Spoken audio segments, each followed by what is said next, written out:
एक बहुत ही important tip होती है केस टेकिंग के बारे में, जो कि मैंने भी अपनी टीचर्स से सीखी है और कुछ बुक्स जो मैं पढ़ता हूँ केस टेकिंग के बारे में उनसे सीखी है। केस टेकिंग एक ऐसी चीज है जो कि आप सबसे ज्यादा तभी एक्सपीरियंस या सीख सकते हैं जब आप उसको खुद करें एक रेगुलर बेसिस पे।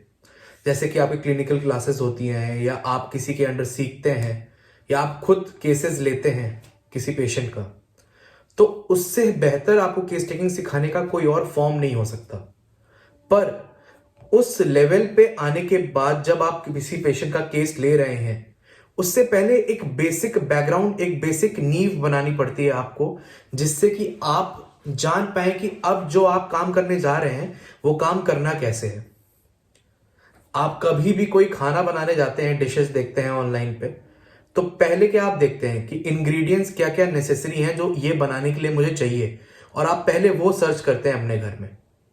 वैसे ही जब आप केस लेने जाते हैं ना, तो पहले आपको ये पता होना चाहिए कि कौन कौन सी चीजें हैं जो मुझे जरूरी है जानना, और क्या क्या चीजें हैं जिसको जानने से ही हमारी केस टेकिंग कंप्लीट होगी।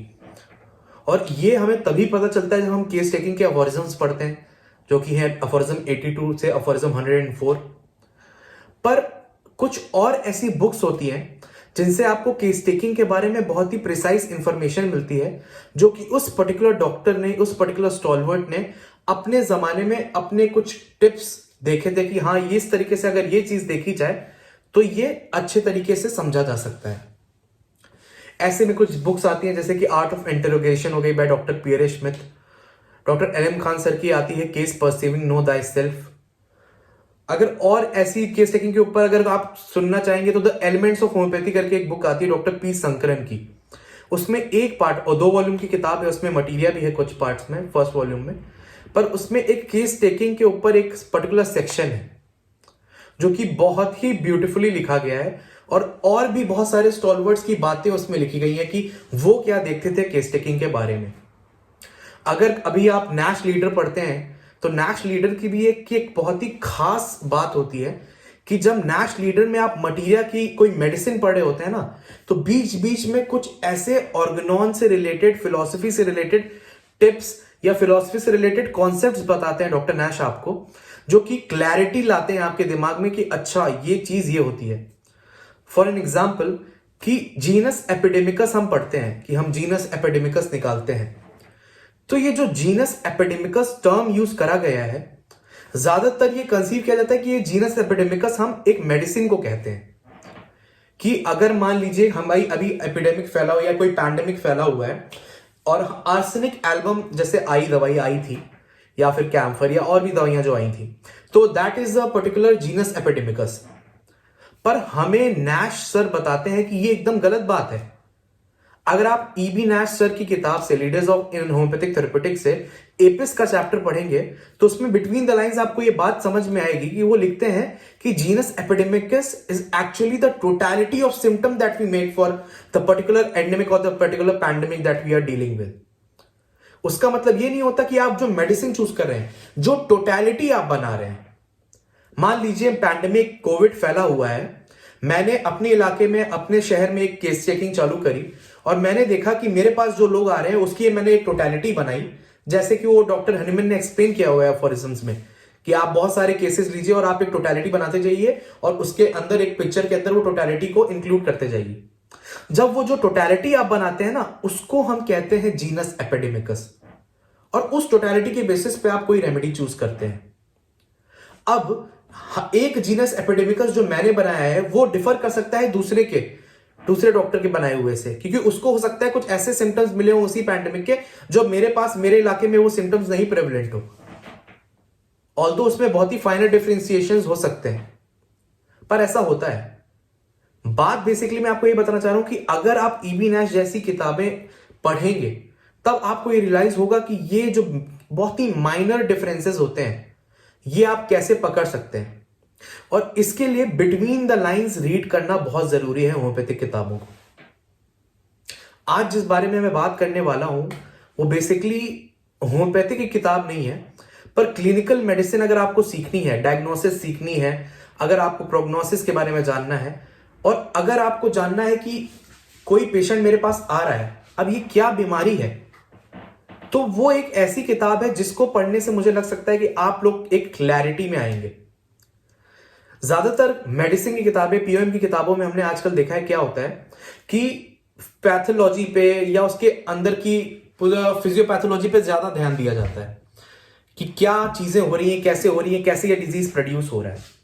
पर एक्चुअल में जब आपके पास पेशेंट आता है क्लिनिक पे, तो वो आपको पैथोलॉजी या फिजियोलॉजी अंदर की नहीं बताता है कि मेरे को ये पैथोफिजियोलॉजी नहीं एक्सप्लेन करता है, वो आपको सिम्टम्स बताता है। और एक क्लिनिकल मेडिसिन की किताब ऐसी है जो कि है सैविल्स क्लिनिकल मेडिसिन, ये वाली किताब। ये आपको बताती है, ये इसी पर्सपेक्टिव से लिखी गई है कि डॉक्टर सैविल ने ये नोटिस किया कि बहुत लोगों को और उनको खुद को, उन्होंने ये इसलिए ये बुक लिखी कि उनको खुद को ये दिक्कत होती थी कि कोई बुक उनको ऐसी नहीं मिल रही थी, क्योंकि जब वो केस लेना चालू करते थे तो केस तो आप चीफ कंप्लेंट से, उसके सिम्टम्स से लेते हैं। तो उन सिम्टम्स जो हमें पहले मिलते हैं, जो सबसे पहले हमें बताए जाते हैं, उनके बेसिस पे हम कैसे डिफरेंशिएट करेंगे कि कौन सी डायग्नोसिस को डिफरेंशिएट करेंगे, डिफरेंशियल डायग्नोसिस बनाएंगे। ये जो प्रोसेस है सिम्टम से डायग्नोसिस पे जाने वाला, ये बहुत कम किताबों में उनको मिला।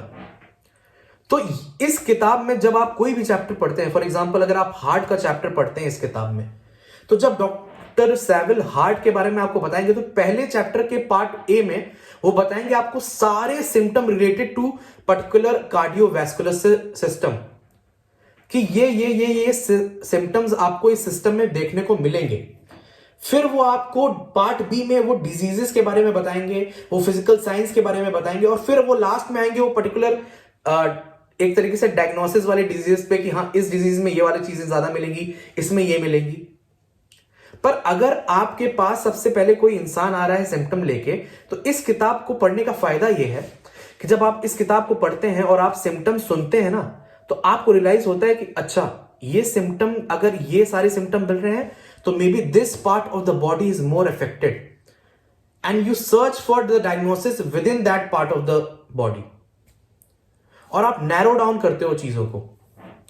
पर अगर आप एक तरीके से बस डिजीजेस पढ़ते चले जाते हो, तो वो सिम्टम्स जो होते हैं ना, जो हम साइन एंड सिम्टम्स पढ़ते हैं, डेविडसन ले लीजिए, हचिंसन ले लीजिए, वो बहुत डिस्क्रिप्टिव नहीं है। हचिंसन में आपको फिर भी मिल जाएगा, डेविडसन में उतना नहीं मिलेगा। पर क्योंकि ये क्लिनिकल मेडिसिन सैविल्स की किताब ऐसी है जो कि सिम्टम्स को प्रिडोमिनेंस देती है, उनको सबसे आगे रखती है, क्योंकि वही चीज है जो आप सबसे पहले सुनेंगे पेशेंट्स, तो आप शुरुआत से नैरो डाउन करना चालू कर देते हो एक डिजीज को कि अच्छा ऐसे ऐसे ऐसे चीजें हो रही हैं, तो may be this is the factor. अब एक तो ये आपकी डायग्नोसिस के लिए इंपॉर्टेंट है। दूसरी चीज जो ये इंपॉर्टेंट होती है वो क्या होती है कि जब आपने एक बार अपना डायग्नोसिस पक्का कर लिया ना, तब आपको अनकॉमन और कॉमन सिम्टम में डिफरेंशिएट करने में भी आसानी होती है।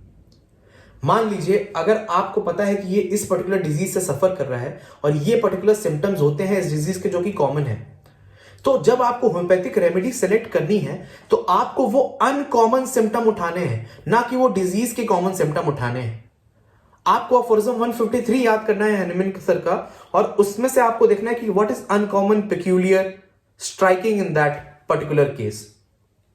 कंकॉमिटेंट्स को सर्च करना है। इस तरीके से ही ये बुक्स आपको हेल्प करेंगी।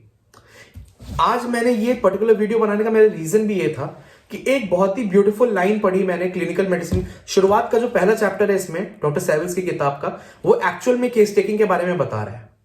और जब आप इस किताब को पढ़ेंगे ना, तो आप रियलाइज करेंगे कि our case taking that is given in Organon of medicine is so much similar to the clinical medicine case taking that he is showing in this book. और इस किताब में वो एक लाइन लिखते हैं कि the beginner should strive after completeness rather than conciseness. ये लाइन बहुत छोटी सी है पर इसका मीनिंग बहुत डीप है, खासकर हमारे जैसे, मेरे जैसे बिगिनर्स के लिए, क्योंकि हमने भी अभी रिसेंट में ही केस टेकिंग के बारे में सीखा है और अभी अप्लाई करना चालू किया है। जिनकी 20-20 साल की, 25-25 साल की प्रैक्टिस हो रखी है, वो कंसाइसनेस के टुवर्ड्स स्ट्राइव कर सकते हैं, पर फॉर बिगिनर्स हम कंप्लीटनेस के टुवर्ड्स स्ट्राइव करना चाहिए हमें। रीजन भी, मान लीजिए आपने केस लेना स्टार्ट किया, अब आप कंसाइज बनाने के चक्कर में कि आपको ये है कि अच्छा ये एक पेक्यूलियर चीज मिल गई ना, तो आप एक लाइन में चलने लगते हैं कि वही मेडिसिन होगी या वही डायग्नोसिस होगा। नहीं, आपको पहले केस टेकिंग पूरी ही कंप्लीट फॉर्म में लेनी चाहिए, फिर किसी नोशन पे आना चाहिए कि अच्छा ये चीजें हो सकती हैं। अगर आपको केस टेकिंग लेते समय ये हो रहा है कि ये मेडिसिन हो सकती है, ये डायग्नोसिस हो सकती है, तो साइड में आप क्वेश्चन मार्क बना के वो चीज लिख सकते हैं, पर अपने केस टेकिंग का वे नहीं बदलना चाहिए अकॉर्डिंग टू दैट। ज्यादातर यही होता है, मेरे साथ भी ऐसा बहुत हुआ है कि हमें लगता है कि ये वाली मेडिसिन क्योंकि पेशेंट ने एक ऐसी चीज बोल दी, या हमें लगता है कि ये वाली डायग्नोसिस क्योंकि पेशेंट ने एक ऐसा सिम्टम बोल दिया, और हम उसकी टुवर्ड्स अपना पूरा माइंडसेट मोड़ देते हैं।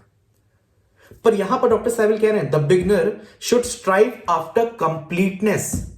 First complete your totality, first complete your case taking, then go into the concise form. क्योंकि डॉक्टर साइविल यहां पर इसको एक्सप्लेन भी करते हैं ऐसा क्यों वो बोल रहे हैं। Only experience and a knowledge of medicine can teach us what is और इज नॉट रेलिवेंट। क्या रेलिवेंट है लेने के लिए, क्या रेलिवेंट नहीं है लेने के लिए, इसको लिए आपको दो चीजें बहुत इंपॉर्टेंट है। पहला, एक्सपीरियंस। क्या आप उतने एक्सपीरियंस्ड हैं कि आप बता पाए केस को देखते ही कि हां ये चीजें इंपॉर्टेंट है और ये चीजें नहीं है। This can only come after a bit of experience in your professional life. और दूसरी चीज जो है, deep knowledge of clinical medicine, sign and symptoms की डीप नॉलेज, पैथोलॉजी की डीप नॉलेज। इसके बाद ही आप डिसाइड कर सकते हैं कंसाइज वे में, शुरुआत में ही, कि अच्छा अब ये इंपॉर्टेंट है, ये रेलेवेंट है, ये रेलेवेंट नहीं है। पर अगर आप एक बिगनर हैं तो फिर go for the completeness rather then the conciseness. Thank you.